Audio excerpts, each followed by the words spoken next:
वृंदावन में मलुक पीठ में मलुकदास जी का जयंती उत्सव हो रहा था। ये बात है सन 2001 की।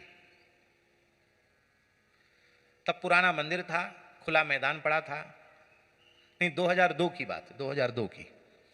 एक में तो एक मनोरथी थे, उनको उन्होंने थोड़ा सहयोग कर दिया था। दूसरे में कोई मनोरथी नहीं था, ठाकुर जी की तरफ से ही मलुकदास जी की जयंती मनाई गई।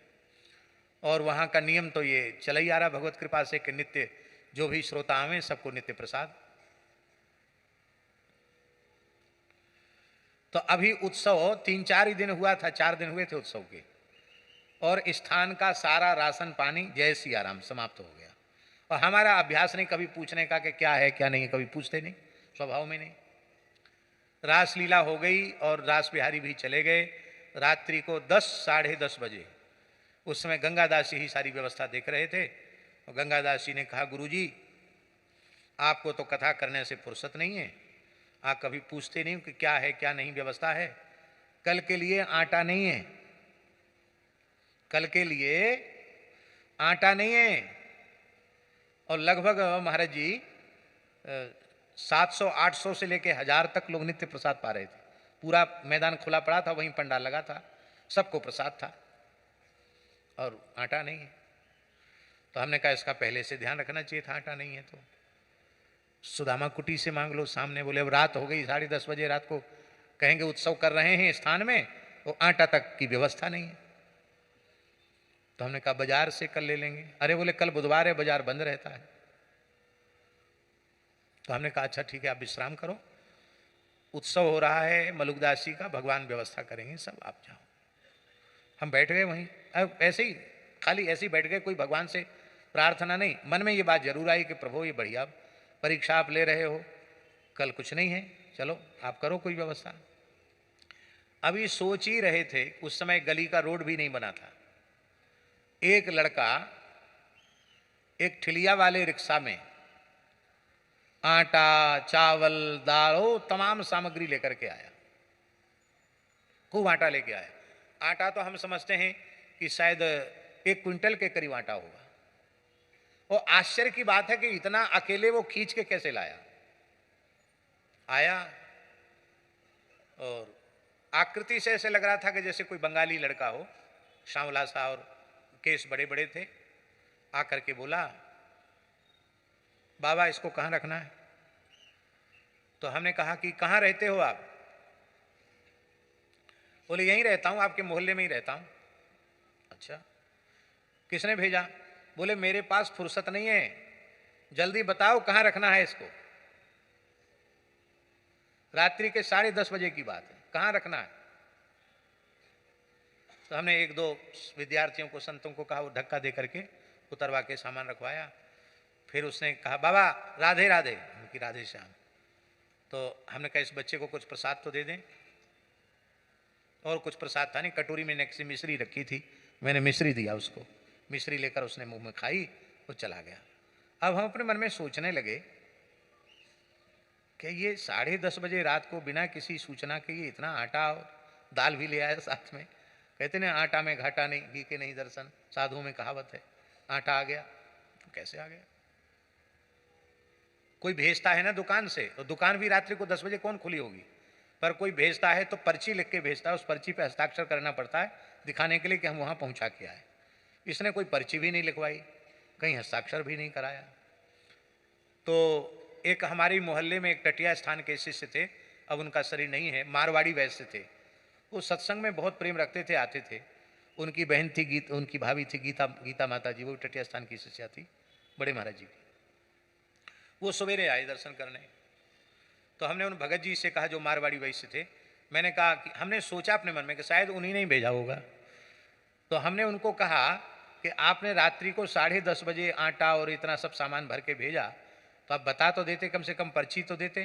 बोले नहीं महाराज जी मैंने तो कुछ नहीं भेजा, हमने तो आपके चरणों में 500 रुपये भेंट किए थे बस, उससे ज़्यादा मैंने कुछ नहीं किया, एक छटा कांटा मैंने नहीं भेजा है। तो हमने कहा आपके मोहल्ले में किसी ने भेजा हो?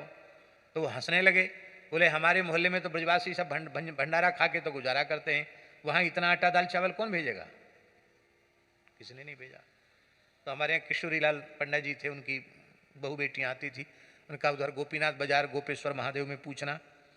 आपको आश्चर्य सुनकर आश्चर्य होगा, पूरे गोपीनाथ बाजार में गोपीश्वर में गोविंद देव जी तक आपस में ब्रजवासियों ने पूछा, आज तक पता नहीं चला कि वो आटा किसने भेजा। अब हम ये घोषणा नहीं कर रहे हैं कि वो साक्षात भगवान थे, भगवान तो सारा विराट है, लेकिन इस प्रकार की जो विलक्षण घटना है वो निश्चित ही भगवदीय घटना ही है, भगवदीय संकेत से ही ये विलक्षण घटना घटी। और महाराज जी उसके बाद एक जो विलक्षण बात हुई, उसके बाद से लेके उस घटना, उसके पहले बहुत अभाव था, उस घटना के बाद से आज तक आटे में घाटा नहीं है। माने उस घटना के बाद से कोई वस्तु की कमी नहीं आई। यह एक बड़ी विलक्षण बात है। नहीं तो अब कुछ ना कुछ ऐसा होना चाहिए।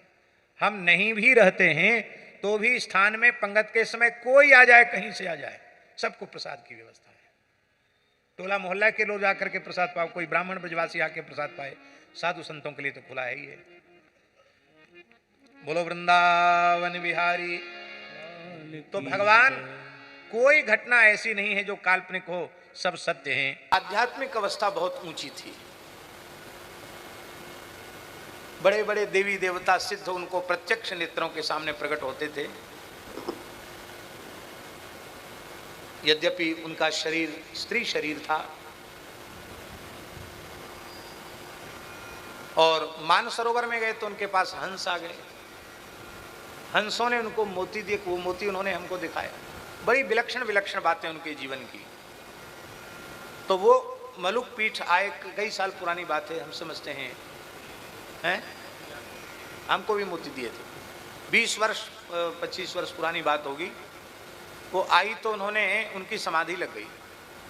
उन्होंने कहा कि ये मलुकपीठ स्थान यहाँ केवल मलुकदास जी की तपी हुई भूमि नहीं है, मलुकदास जी का अखंड धुना और मलुकदास जी की समाधि तो यहाँ विराजमान है ही। महाराज जी, जगह जगह सिद्ध स्थान हैं और वहाँ जाने से लोगों की कामनाएं पूरी होती हैं। भारतवर्ष विलक्षणताओं से भरा हुआ है। पर हम आपको सत्य बात बताएं, मलुक पीठ में मलुकदास जी की समाधि इतनी जागृत समाधि है कि असंभव से असंभव कार्य वहाँ श्रद्धा पूर्वक प्रार्थना करने पर संभव हो जाता। सैकड़ों माताएं ऐसी जिनको ज्योतिषियों ने, डॉक्टरों ने कह दिया इनके संतति नहीं हो सकती, उनके संतान हो गए। कितने बालक ऐसे जो मलुकदास जी की कृपा से ही जन्मे। हमारे दिल्ली के एक भक्त हैं, बड़े गो भक्त हैं, राल गौशाला भी संभालते हैं 5-7 हजार गोवंश से, और दिल्ली में भी 9-10 हजार गायों की गौशाला संभालते हैं। बहुत अच्छे सज्जन व्यक्ति अपने मलुक पीठ के शरणागत। बड़े दुखी थे, बोले महाराज जी हम अब निराश हो गए हैं, अपने पुत्र का कोई पुत्र नहीं हुआ, पौत्र नहीं हुआ, तो कोई कहीं से अपने नाते रिश्तेदारी में से कोई बच्चे को गोद ले लें, आपकी क्या आज्ञा है गुरुदेव। मैंने कहा भाई आप लेना चाहे तो ले लो, मेरी इच्छा है कि अभी गोद मत लो।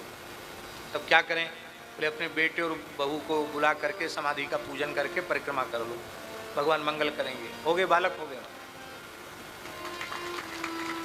असाध्य कैंसर जैसे रोग वहां समाधि की परिक्रमा करने से दूर हो गए। कितने लोगों के हैं? हाँ, राजेश जी की तो बता हैं। हाँ जी। और हमारे एक ऐसे सज्जन हैं कि उनको अब तो वृंदावन वासी करते हैं, वो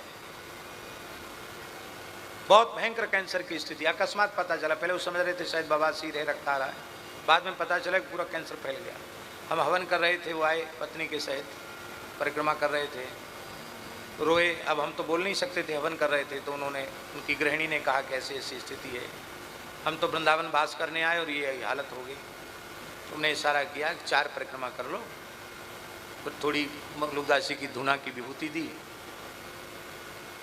और पहले डॉक्टर को परीक्षण करके आए थे। जब डॉक्टर को दिखाने गए तो डॉक्टर का आश्चर्य का ठिकाना नहीं रहा। डॉक्टर ने कहा कि ये जो पूरी में फैल गया था वो खत्म कैसे हो गया? इतनी जगह केवल सीमेंट के कैसे, क्या चीज खाई आपने जो आखिरी स्टेज पे पहुंच गया हो और वो सीमेंट के केवल उतनी जगह में आ जाए जितनी जगह में बीमारी है, जहां से शुरू हुई, ये कैसे हो गया? तो उन्होंने कहा महाराज जी ने आशीर्वाद दिया, मलुकदास जी की परिक्रमा किया। वो डॉक्टर बोले ये तो चमत्कारिक घटना है, ऑपरेशन हुआ, अभी भी बिल्कुल स्वस्थ हैं वो, एकदम ठीक है। संत कहीं आते जाते नहीं। तो मलुकदास जी का प्रत्यक्ष चमत्कार तो वहां है ही। उन संत ने कहा था कि मलुकदास जी के आने के 800 वर्ष पहले भी यहां एक सिद्ध संत थे।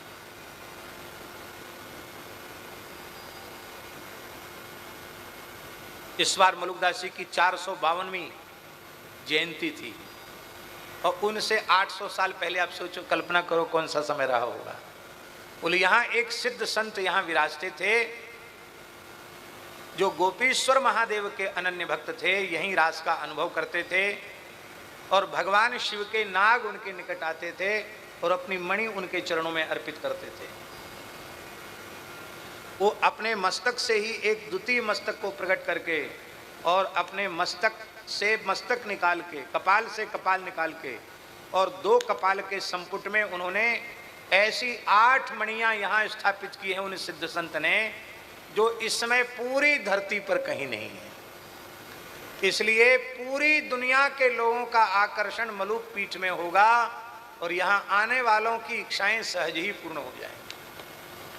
ये उन सिद्ध संत ने कहा था, 20-25 साल हो गए और इसका प्रत्यक्ष रोज हम लोग अनुभव कर रहे हैं। मलुकदास जी का रोज अनुभव कर रहे हैं।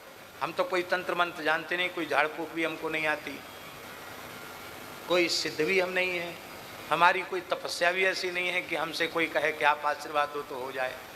हमारे में ताकत नहीं है आशीर्वाद देने की। हमारे पास कोई भी आता है हम कहते हैं मलुकदास जी के पास चले जाओ। वहाँ जाते ही बाबा जैसे एकदम भोले भंडारी बन के बैठे हैं, सबका काम पूरा करते हैं, सबका मनोरथ पूरा करते हैं। प्रत्यक्ष चमत्कार है मलुकदास। क्यों ना हो, उनकी जागृत समाधि है वो।